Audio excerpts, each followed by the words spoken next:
시편 89편에 하나님의 백성들은 주의 얼굴빛 아래 다닌대요.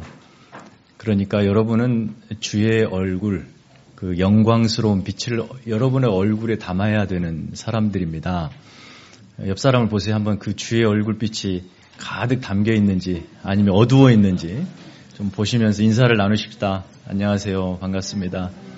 주의 이름으로 환영합니다. 전반적으로 우리 청년들은 어두운 것 같아요. 인사를 안 하는 거 보니까 보이지가 않나 봐 서로. 교회사에서 10월 마지막 주를 종교개혁주일 기념주일로 지킵니다. 종교개혁이 1517년 10월 31일 독일에서 루터에 의해서 점화되었던 것이죠. 특별히 내년은 종교개혁 500주년을 기념합니다. 영광스러운 날이겠죠. 그래서 독일 교회는 벌써부터 10년 전부터 이 내년을 기념해서 매년 종교개혁과 아주 중요한 이슈들을 1년 내내 연구하고 기념을 준비하고 있습니다. 그래서 올해는 2016년은 마지막으로 종교개혁과 하나의 세계라는 주제로 기념하고 있어요. 내년 500주년이 참 기대가 됩니다. 한국도 여러 모양으로 준비하고 있더라고요. 그래서 바라기는 저희 교회도 내년 10월 한 달은 이 종교개혁에 대해서 정말 충분히 이해하고 또 귀한 여러 가지 좀 계획들 한번 꾸며 보려고 합니다.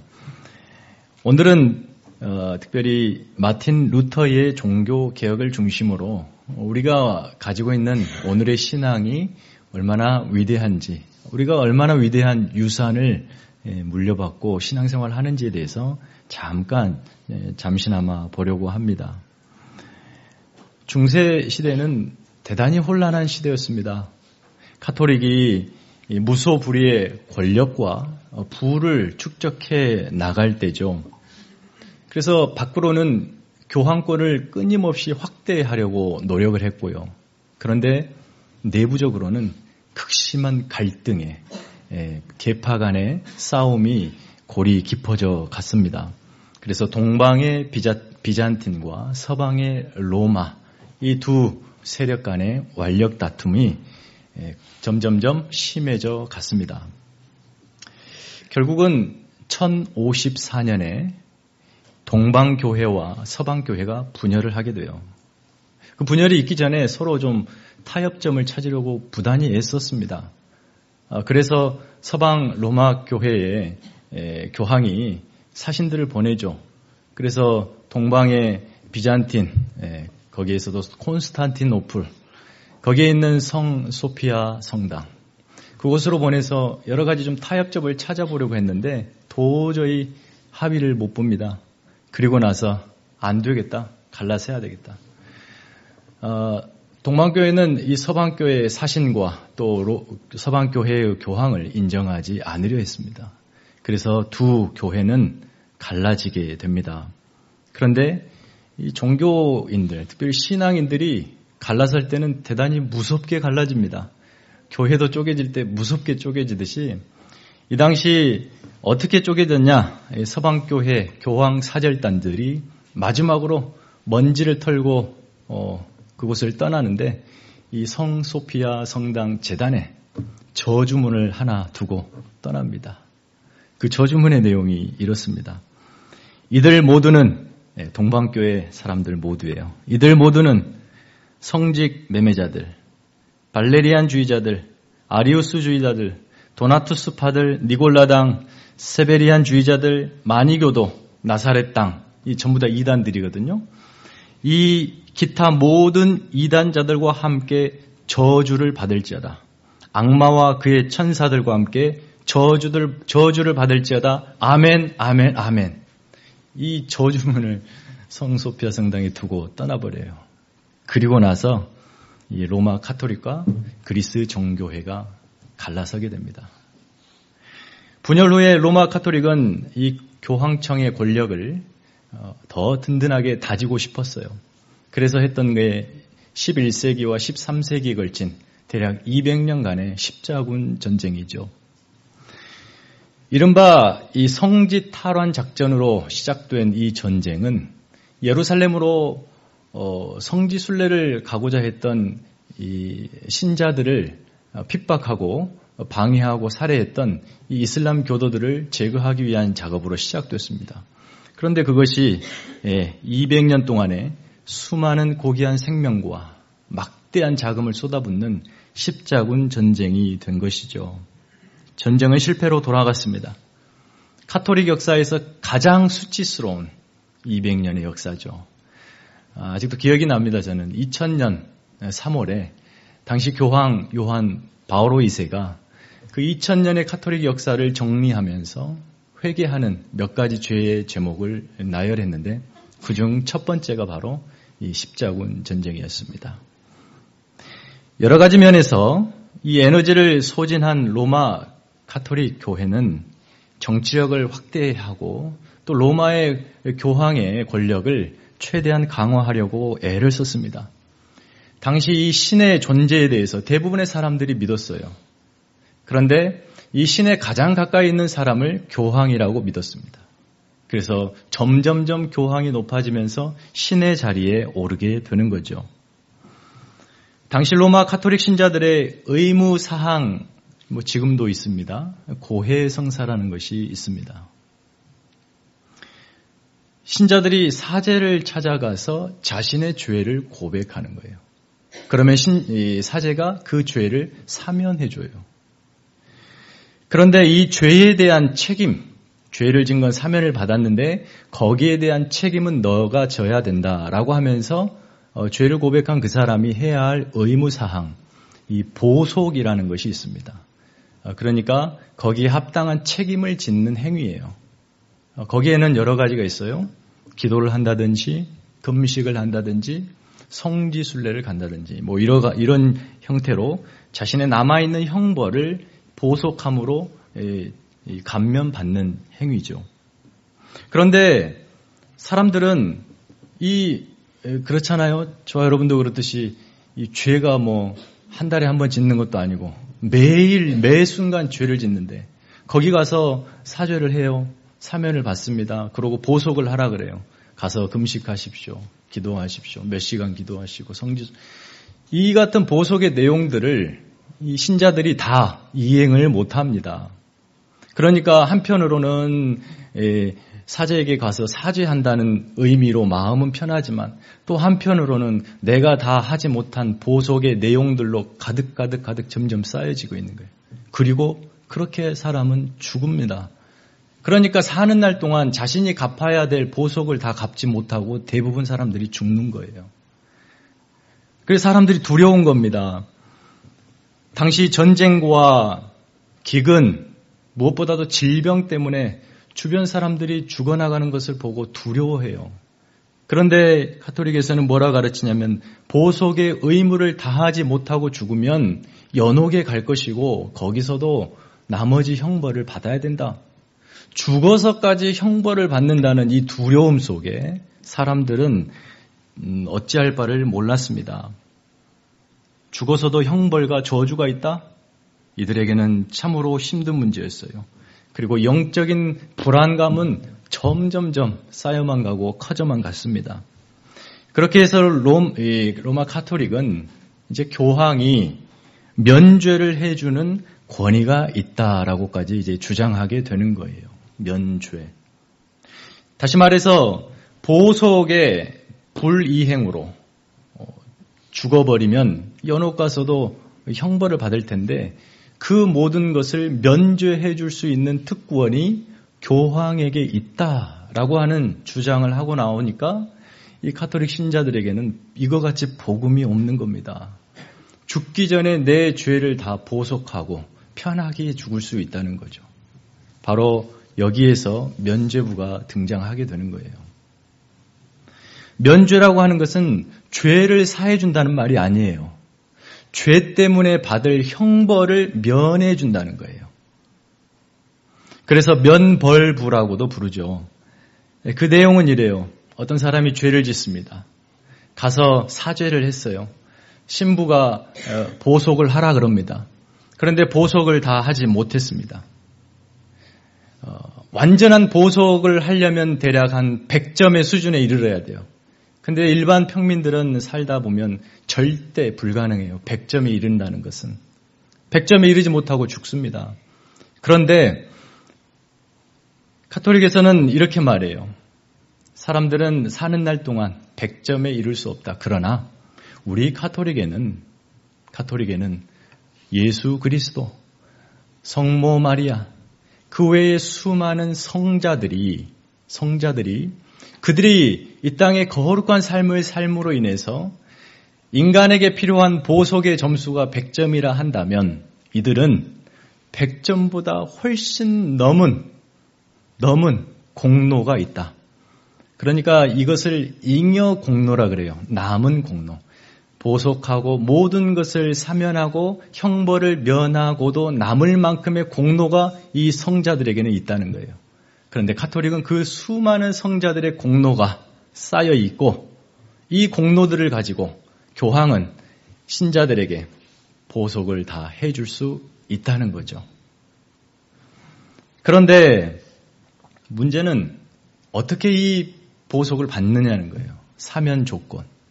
그래서 당시 사면을 받으려고 하면 이제 돈을 내야 됐어요. 돈이 없으면 전쟁에 가서 싸워야 됐습니다. 이렇게 어두운 13, 14, 15세기를 지나요. 그리고 16세기가 됩니다. 교황 네오 10세는 오랫동안 건축 중이었던 성 베드로 성당을 자기가 재임하는 기간에 완성하고 싶어하는 욕망이 생겼습니다. 그런데 문제는 돈이 없습니다. 그래서 네오 10세는 성직을 매매하고 그리고 이 면죄부를 본격적으로 판매하기 시작했습니다. 성직을 매매한 것 중에 하나는 당시 독일의 마인츠 교구에 주교의 자리가 비었습니다. 그런데 거기에 마인츠의 귀족 출신인 알브레이트라는 청년에게 이 주교직을 팝니다. 당시 주교의 조건으로는 나이는 30세 이상이어야 되고 독신이어야 됩니다. 그런데 이 알브레이트는 나이는 23살이다가 첩도 있고 자식들도 많이 있습니다. 어마어마한 돈으로 이 주교직을 사는 거예요. 그리고 그 지역의 유명한 갑부에게도 대출을 얻어서까지 교황청에 돈을 바치면서 이 주교직과 그 지역 일대에서 면죄부를 판매할 수 있는 권한을 사옵니다. 그리고 거기서부터 면죄부를 열심히 팝니다. 알브레이트에게는 그에게는 가장 위대했던 당시 설교가 요한 테첼이라는 사람이 있었습니다. 이 사람이 말 한마디, 설교 한마디 하면 사람들이 감동을 합니다. 이 테첼이 설교의 주 내용은 면죄부를 사야 합니다. 여러분 아직도 면죄부 안 샀습니까? 이런 거예요. 그의 설교 중에 유명한 말이 있습니다. 여러분들의 부모가 지금 연옥에서 울부짖는 소리를 못 듣습니까? 여러분의 부모가 나를 꺼내달라고 외치는 소리를 왜 못 듣습니까? 여러분이 헌금괴에 동전을 넣을 때 그 땡그랑 하는 소리에 여러분의 부모가 연옥에서 천국으로 가는 걸 모릅니까? 이런 설교를 한 거예요. 그래서 면죄부를 팔아서 엄청난 돈을 모읍니다.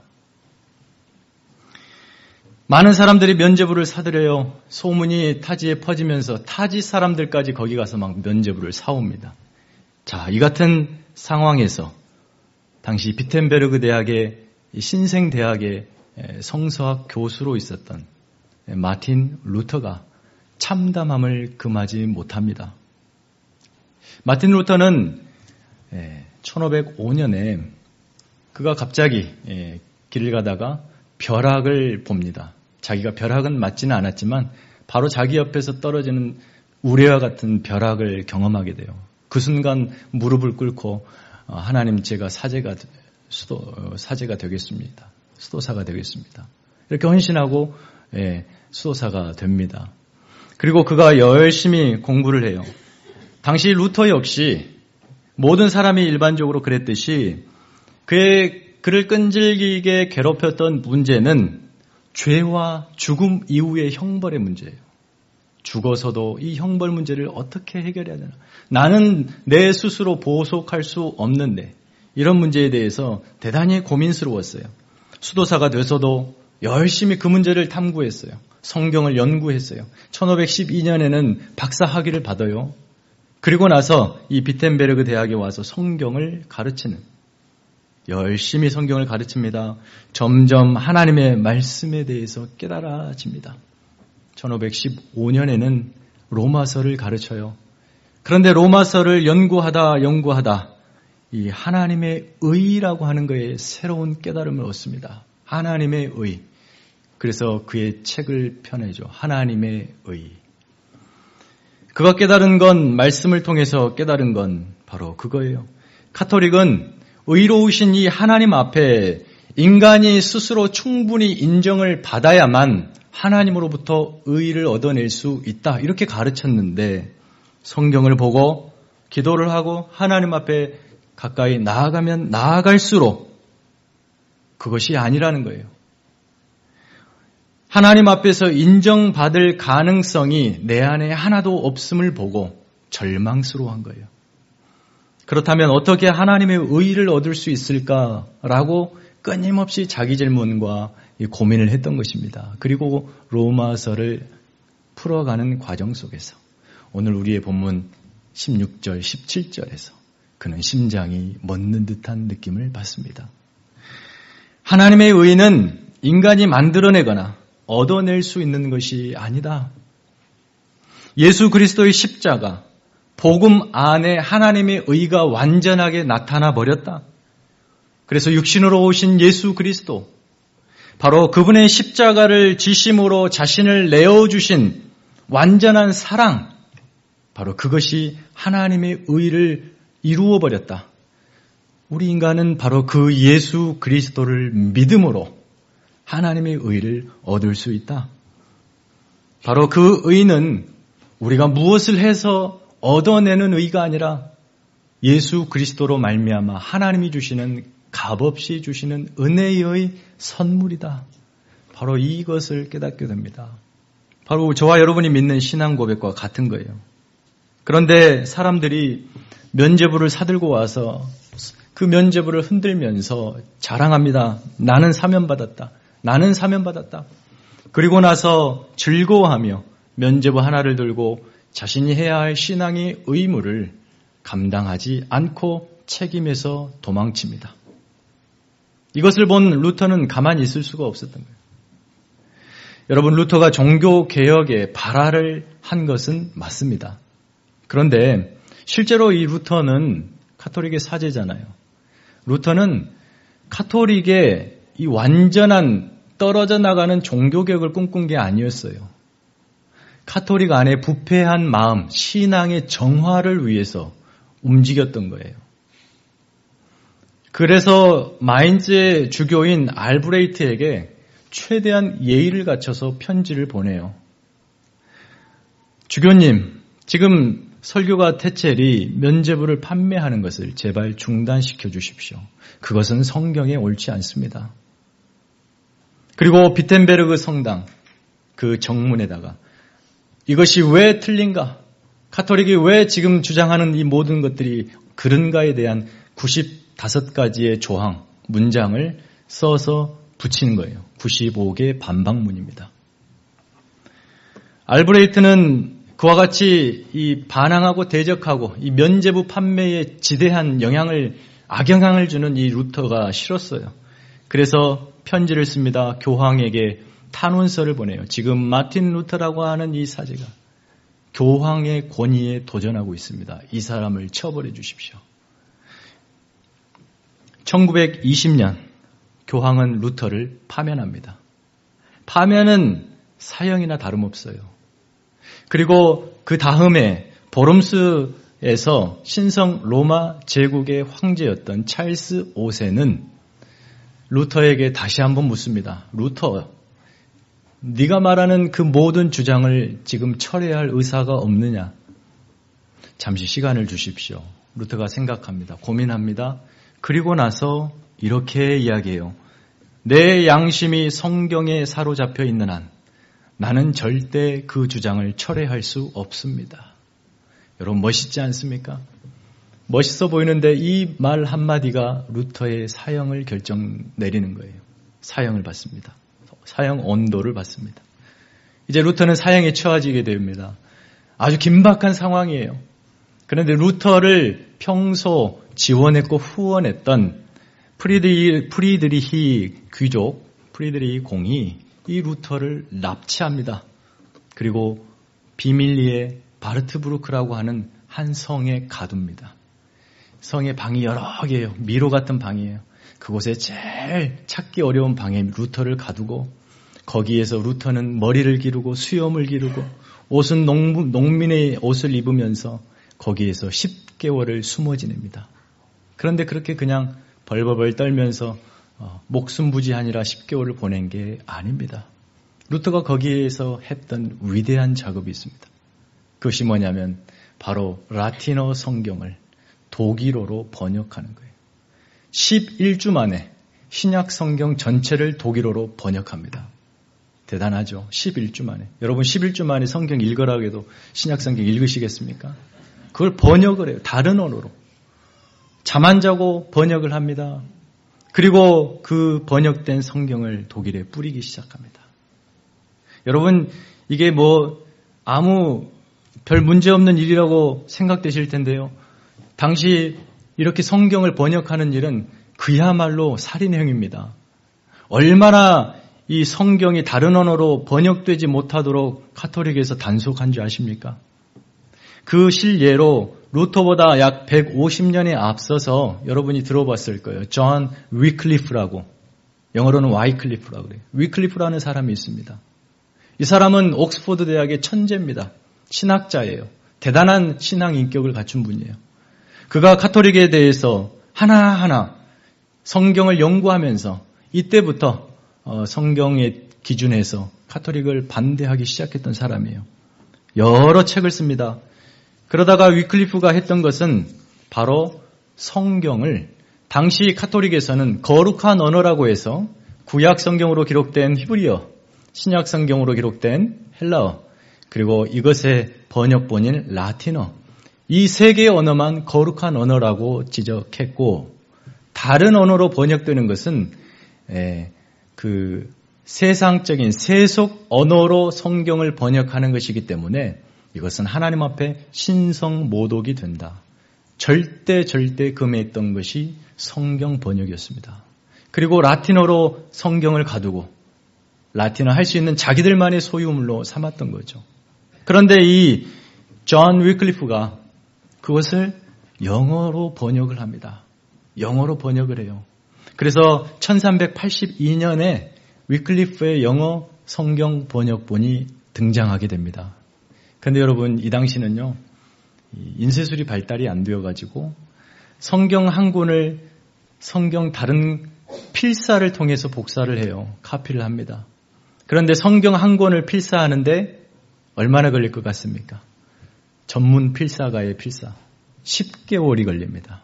여러분이 가지고 있는 이 성경은 한국에 가면 대략 한 2만 원에서 3만 원 되는데 그렇게 10개월 동안 이렇게 필사한 그 성경이 얼마였냐면 당시 도서관 사서의 1년 연봉이었습니다. 대략 예를 들면 3만 불이다 그러면 30불이다 100배죠. 100배. 누가 성경을 사보겠습니까? 그런 시대에도 성경을 번역합니다. 위클리프는 교황청의 정면으로 도전하고 있어요. 그래서 교황청이 이렇게 얘기해요. 존 위클리프는 진주를 돼지들에게 던져버렸다. 최근에 한국에서도 개돼지 이야기로 논란이 심했던 민중들을, 성도들을 돼지로 본 거예요. 그리고 자기들은 진주와 같은 말씀을 가지고 있는 자들로 보았던 거예요. 정면으로 도전한 이 위클리프는 어려움을 당하기 시작합니다. 열심히 책을 써서 카톨릭에 대해 반박을 합니다. 그의 성경이 출간된 뒤에 2년 후에 그의 질병으로 중풍으로 인한 건강의 악화로 목숨을 잃습니다. 그가 죽을 당시에 교황은 그의 모든 책을 금서로 규정하고 읽지 말도록 모든 천명합니다. 그래서 출판도 금했습니다. 위클리프가 죽은 21년 후에 그 당시 교황이었던 그레고리 11세는 위클리프는 이단이다 이렇게 정죄합니다. 그리고 그의 모든 책들을 다 불태웁니다. 거기서 끝나지 않고 이 그레고리 11세는 위클리프의 무덤을 파헤쳐라 이렇게까지 선도한 거죠. 그런데 바로 그 즉시 그 명령이 이행되지는 않았습니다. 위클리프가 죽은 뒤 43년 후에 그러니까 1428년 당시 교황 마르틴 5세는 이 형 집행을 합니다. 소위 말하는 부관 참시. 위클리프의 무덤을 파헤치고 43년 동안 잠들어 있던 그의 몸을 꺼내서 뼈를 다시 불태우고 가루로 빠사서 가루로 부셔서 그 가루를 바로 강에 뿌려버립니다. 아본 강이라고 하는 조그마한 강에 뿌리는데 그 강은 흘러 대양으로 이어집니다. 그러니까 얼마나 이 성경 번역이 무서웠던지 위클리프의 몸은 그렇게 사라졌지만 그의 정신은 온 대양을 뒤덮었습니다. 여러분, 거룩한 언어 외에 다른 성경으로 번역하는 일이 얼마나 로마 교황청의 도전적인 일인가, 이것을 한눈에 알 수 있는 사건이죠. 루터 시대 역시 마찬가지였습니다. 그런데 루터 시대와 위클리프 시대가 가장 다른 점이 있었다면 인쇄술의 발달입니다. 루터가 썼던 그리고 루터가 번역한 성경은 날개에 돋친 듯이 순식간에 유럽으로 퍼지게 됩니다. 그래서 독일어 성경 출판과 루터가 비텐베르그 성당에 붙였던 95개조 방반문은 날개에 돋친 듯 유럽 전역으로 퍼지게 됩니다. 여러분, 종교개혁이 루터의 발화로부터 시작한 건 맞습니다. 그러나 종교개혁이라기보다는 종교개혁들이라는 게 오히려 맞습니다. 루터는 독일에서 그렇게 종교개혁을 시작했어요. 스위스 제네바에서는 존 칼빈이 시작하고요. 스위스 쭈리히에서는 쯔빙글리가, 그리고 영국에서는 성공회가 탄생이 되고, 그와 같이 복수의 유럽 전체가 종교개혁이라고 하는 카톨릭에 대한 반대, 저항, 이 운동의 물결로 사로잡혔습니다. 카톨릭 내부에서도 심상치 않은 그와 같은 운동을, 그 심각성을 깨닫고 내부 정화, 그래서 내부적으로도 개혁운동이 이어집니다. 완전히 16세기는 전 유럽이 떠들썩하게 종교개혁의 물결에 휩싸였던 거예요. 그리고 카톨릭은 그와 같이 종교개혁 운동가와 그들을 따르는 자들을 향해서 카톨릭에 대해 저항하고 반항하는 사람들, 무리들이라 해서 프로테스탄트라고 이름을 붙이는 거예요. 그러니까 우리가 프로테스탄트의 후예들인데 우리가 만든 이름이 아니라 카톨릭에서 지어준 이름이죠. 개신교입니다. 내년에는 좀 더 우리가 종교개혁의 운동을 자세하게 좀 살피며 그 의미와 도전들에 대해서 살펴보고자 하는 그런 마음이 있습니다. 오늘은 이 루터를 중심으로 어떻게 종교개혁이 시작되었는지를 잠시 소개해 드렸습니다. 분명한 사실은 루터 한 사람으로 종교개혁이 이루어진 게 아니라는 거예요. 하나님께서 일하신 거룩한 일이었습니다. 이 거대한 역사는, 그 주관자는 바로 하나님이셨어요. 사람들을 성경으로 불러들여서 성경이 무엇을 이야기하는가 깨닫게 하시고 다시 성경을 들고 나가도록 하신 이가 바로 예수 그리스도, 우리 하나님이셨습니다. 루터가 비텐베르그의 95개조 반박문을 걸어 놓았을 때 온 독일 전역이 들썩거렸습니다. 그 95개조에서 세 가지만 간략하게 보려고 해요. 우리의 신앙의 도전이 될 수 있습니다. 첫 번째는 루터가 이야기하고 싶었던 것은 우리 인간의 구원이 우리 인간의 행동이나 돈으로 살 수 없는 전적인 하나님의 은혜의 결과라는 사실을 강조하고 있습니다. 루터는 사람들을 불안하게 만들어서 그 불안을 면제부라는 것으로 돈으로 해결하게 하는 로마 카톨릭에 대해서 그것은 결코 성경에 맞지 않다고 선언한 거예요. 50조에 보면 교황은 그의 양떼의 살갗과 살과 뼈로 성 베드로 성당을 짓느니 그 성당을 불태워 재로 만드는 것이 더 나을 것이다. 이런 문장도 있어요. 루터가 성경으로부터 확인한 하나님의 의, 구원, 이것은 우리의 공로, 우리의 행위, 교황의 사면으로 되는 것이 아니라 오직 하나님의 은혜로 된다. 이것을 깨달았습니다. 그래서 오직 은혜라는 말이 나오는 거죠. 어떤 우리의 행위도 필요치 않아요. 오직 예수 그리스도께서 우리를 위해서 행하신 그것, 그 하나 믿는 것, 그것으로 우리는 하나님으로부터 의를 얻습니다. 그래서 구원이라고 하는 것, 의라고 하는 것은 우리가 무엇을 해서 성취해서 하나님으로부터 받아내는 것이 아니라 하나님이 주시면 받는 것이 의입니다. 하나님으로부터 주어지는 거예요. 오늘날에도 우리 한국교회든 보면은 북미에 여러 가지 운동과 물결이 일어나는데 행위에 대해서 강조하는 것들이에요. 행함이 없는데 너희가 어떻게 구원받았다고 하느냐. 구원받았으면 이거 신앙인답게 이렇게 행동해야 한다. 야고보서의 말을 좀 오해한 듯 싶습니다. 신앙생활 하는 데 있어서 하나님의 은혜, 그분을 향한 믿음만큼 중요한 것은 없습니다. 그리고 그 은혜와 믿음을 담는 방식에 있어서 교단마다 다른 거예요. 형식이 다른 거예요. 그러나 형식이 점점 강조되다 보면 그 안에 내용물이 약해지게 되고 어느 순간 하나님의 은혜와 하나님의 믿음은 자리에 없고 그 자리를 대신해 다른 형식들이 채워져 갈 땐 그것은 심각한 겁니다. 그것이 카톨릭의 오류였습니다. 그러면 우리는 개신교 역시 그럴 수 있다는 거예요. 교회 역사 속에 보면은 형식을 치중하다 보니까 껍데기만 남고 내용이 없는 교회가 돼버리고 있습니다. 진정한 개혁주의는 무엇인가? 가슴에 개혁주의 이렇게 써붙이고 다닌다고 내가 개혁주의가 아니라 하나님의 은혜, 그 믿음을 내가 삶으로 담고 있는가? 만일 나의 신앙의 행위들이, 습관들이, 형식이 그 은혜와 믿음을 담지 못한다면 그 형식은 과감하게 개혁할 수 있는 그런 자들이 바로 개혁주의입니다. 그래서 개혁주의는 끊임없이 개혁되는 자들이에요. 그들이 가지고 있는 믿음, 은혜, 그것만으로 충분하다. 그것을 선언하는 거예요. 여러분의 신앙을 한번 돌아보십시다. 마지못해 교회를 나오셨습니까? 아무런 기대 없이 또 아무런 책임 없이 이 자리에 앉아 계십니까?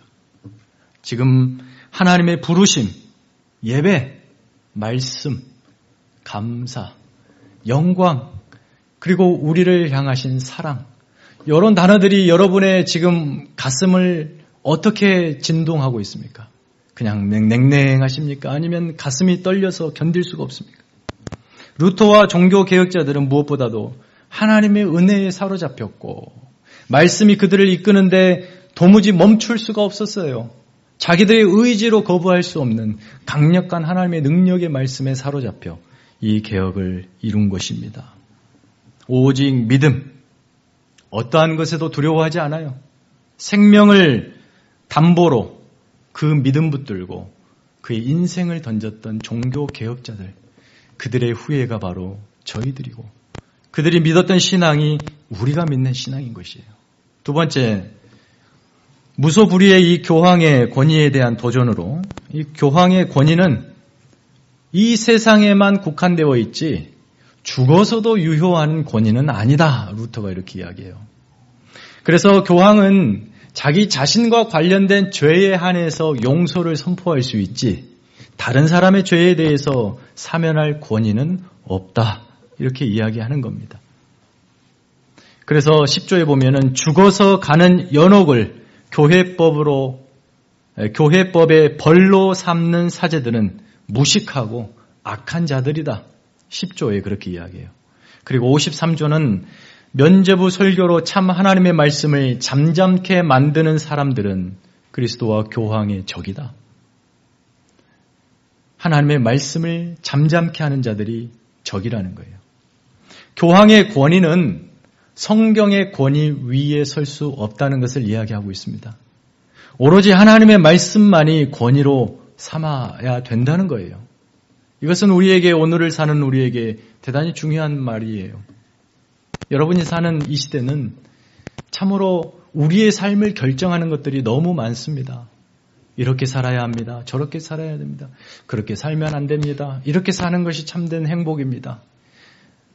그러니까 이 당시에는, 중세시대에는 질문도 못하고 교황이 이것이 진리입니다. 그러면 믿었어요. 그래서 교황의 말만 성경보다 더 권위 있는 말로 믿었던 건데, 오늘 우리가 사는 시대는 한 사람의 교황이 아니라 수없이 많은 교황들이 이것이 진리입니다. 진리입니다. 이렇게 살아야 합니다. 라고 말하는 시대에 우리는 살고 있습니다. 과연 그런 시대에 여러분은 하나님의 성경 말씀이 잠잠하고 있습니까? 아니면 그 시대에 여전히 강력한 내 삶의 기준으로 인생을 결정하는 말씀으로 작용하고 있습니까? 그것을 생각해 볼 필요가 있다는 것이죠. 무엇을 권위 있는 내 삶의 기준자로 삼을 것인가? 종교개혁자들은 오직 성경이었습니다. 오직 성경. 바로 오직 성경만이, 하나님의 말씀만이 그들의 삶의 기준으로 생명을 던지는 충분한 이유로 삼았습니다. 저와 여러분이 하나님의 말씀을 그렇게 생각하십시다. 우리의 삶 구석구석에서 그 하나님의 말씀이 나의 주변을 다 다스리고 그 말씀의 생명력으로 우리의 삶을 거룩하게 다스려 가실 수 있도록 내어드리는 게 필요합니다. 바로 그렇게 사는 자들이 프로테스탄트의 후예들인 거예요. 마지막 세 번째로, 이 면죄부를 가지고 자신의 이 신자로서의 의무를 다했다. 나는 이제 다 구원을 확보했다. 사후 세계에 대해 문제를 해결했다라고 생각하고 정말 그들이 신자로서의 감당해야 할 책임에서 도망쳤던 사람들을 향해서 루터는 그렇게 선언합니다. 면죄부를 들고 그것으로 구원받았다고 믿고 있는 너희들의 믿음은 헛된 믿음이다. 가난한 사람을 본체만 채하고 면죄를 위해 돈을 바치는 사람은 면죄가 아니라 하나님의 진노를 받는다. 45조에 그렇게 이야기하고 있어요. 루터는, 그리고 종교개혁가들은 개인의 이 안위와 또 개인의 구원을, 그것으로만 만족하는 성도들을 밖으로 끄집어냅니다. 그래서 세상을 향해서, 교회의 담장을 넘고 세상을 향해서 하나님의 마음을 세상 전역에 뿌리도록 요청하는 책임 있는 부르심을 강조합니다. 그래서 법과 질서, 사회 문화 전반에 걸쳐서 성경의 말씀의 정신과 이 가르침을 기준으로 하는 시대를 꿈꾸었습니다. 무엇보다도 교회 생활과 사회 생활의 일치를 강조했어요. 신앙 고백대로 삶의 고백이 이어지도록 대단히 강조 많이 했습니다. 그래서 종교개혁이 결국은 개인의 삶뿐만 아니라 내가 몸담고 있는 그곳의 개혁으로 이어졌던 것이에요. 당시 전반적으로 도시문화는 타락했었습니다. 윤리와 도덕이 무너졌습니다. 도박과 음주와 문란한 성문화가 그곳에도 지배했었습니다. 그런데 이 개혁주의자들은 당당히 그와 같은 죄악된 모습과 맞서 싸웠어요. 학교를 세우고 병원을 세우고 또 사회적 의무와 책임을 다하도록 성도들에게 무한 책임을 강조했습니다. 그래서 이 종교개혁은 복음적인 관점에서 보면 총체적인 개혁운동이었어요. 총체적인 개혁운동. 그래서 루터가 95개조 반박문을 쓰는 첫 번째 문장, 첫 번째 제1조를 이렇게 이야기하죠. 우리 주 예수 그리스도께서 회개하라고 하셨을 때 이는 믿는 자의 삶 전체가 회개하는 삶이라는 것을 말씀하신 것이다. 믿는 자의 삶 전체가 예수께 드려진 것. 이것이 바로 종교개혁의 총체적 개혁운동이었어요. 저와 여러분은 나는 개혁주의를 신앙을 개혁주의 신앙을 표방합니다. 이렇게 말하실 겁니다. 그런데 그 말이 갖는 이 무한 책임과 의무는 교회를 넘어섭니다. 교회 안에서도 책임을 안 하는 것도 문제가 되겠지만 교회 안에서만의 책임으로 만족하는 것도 문제가 됩니다. 우리의 책임은 교회를 넘어서서 여러분이 서 있는 그 삶의 자리에서 말씀의 능력과 하나님의 일하심, 그분의 의, 성실, 구원, 은혜 이것을 여러분을 통해서 증언하는 그런 삶의 자리, 거기에서도 역시나 개혁이 필요하다는 거예요. 총체적이고 전인격적인 개혁, 이것이 바로 종교 개혁주의자들이 꿈꾸었고 그 일에 목숨 걸었던 개혁이었습니다. 저와 여러분이 바로 프로테스탄트의 후예들이라고 말하는 까닭은 나의 신앙의 겉모습만이 아니라 나의 전인격적인 개혁이 된 자로서 하나님 앞에 내 삶을 전체를 드리기 때문입니다. 사랑하는 성도 여러분, 루터의 95개조 방방문은 루터 개인의 신학적 견해가 아니에요. 그의 개인적 입장이 아니에요. 그것은 성경이 말하는 것입니다. 그리고 개혁 운동은 소수 사람들의 운동이 아니라 성경이 이끈 성령의 역사였습니다. 그러므로 루터의 종교개혁의 가장 큰 힘은 오직 성경이었고 오직 은혜였고 바로 오직 믿음이었습니다. 저와 여러분은 종교개혁이라고 하는 유대한 유산을 물려받은 후예로서 말씀을 붙들고 또 그 은혜에 힘입어 우리 앞에 주어진 역사적 사명과 책임을 여러분의 삶의 자리에서 성실하게 감당해야 하는 프로테스탄트의 후예라는 사실을 기억하시기를 바랍니다. 오직 성경, 오직 은혜, 그리고 오직 믿음으로 오늘도 거룩한 삶으로 여러분의 삶을 하나님 앞에 내어드리는 주의 백성 되기를 예수님의 이름으로 축원합니다. 기도하겠습니다. 거룩하신 하나님 아버지여, 500여 년 전에 목숨을 걸고 온갖 저항과 핍박에 견디며 말할 수 없는 감동과 견딜 수 없는 충만함으로 종교개혁을 이끌었던 위대한 믿음의 선배들을 잠시나마 기억해 봅니다. 오직 그들이 삶의 목표와 이유는 하나님의 말씀에 있었고 구원을 주신 하나님의 은혜에 있었으며 또 예수 그리스도로 그 그리스도를 믿는 믿음을 허락하신 성령의 역사로 붙들려 있었음을 확인합니다. 우리를 종교개혁의 후예라고 부르심을 허락하신 주님, 우리도 역시 그들과 같은 삶을 살게 하여 주옵소서.